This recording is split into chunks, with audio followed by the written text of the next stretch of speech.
और वो कौन है? खातून जन्नत बीबी फातिमा तो ज़हरा रदी अल्लाह ताला अन्हा। आपकी पर्दे का आलम और हया का आलम यह था कि आप नाना जान अलैहिस्सलातु वस्सलाम के दुनिया से पर्दा फरमाने के बाद कभी नहीं मुस्कुराई। बीबी फातिमा एक ही बार मुस्कुराई, और वो वजह क्या थी कि उनको बताया गया कि जनाजे की एक ऐसी डोली बना ली गई है कि अगर जब आपके इंतकाल के बाद आपका जनाजा इस डोली में रखा जाएगा तो आपकी मैयत को कोई गैर मर्द नहीं देख सकेगा।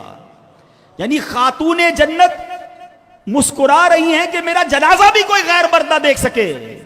मेरी माओ बहनों को क्या हो गया और उनके घर वालों को क्या हो गया जो अपने घर की खवातीन को तैयार करके हैं, फैशन करवाकर, खुशबू लगाकर और तैयार करके बाजारों में ले जा रहे हैं, दावतों में ले जा रहे हैं, गैर मर्द देख रहे हैं, उन्हें फिक्र भी नहीं है, और कहते हैं मैं पंजतन का गुलाम हूं।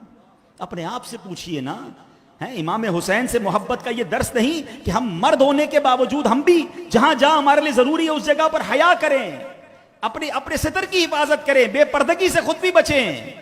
और फिर खवातीन, सुभान अल्लाह, खातून जन्नत का आलम तो यह है कि जब कयामत के दिन अहले महशर पुल सिरात से गुजर रहे होंगे, उस वक्त ऐलान होगा अहले महशर अपनी निगाहें नीची कर लें, खातून जन्नत की सवारी गुजरने वाली है। ये घराना मेरे हुजूर का है, ये है पर्दे की बात। और इमाम हुसैन की शरीयत से पासदारी कैसी थी, सुभान अल्लाह। इमाम हुसैन रदी अल्लाह तआला अन्हु का किस कदर शरीयत पर एहतमाम था। अब आते हैं दूसरा जो इमाम हुसैन को बड़ा अमल पसंद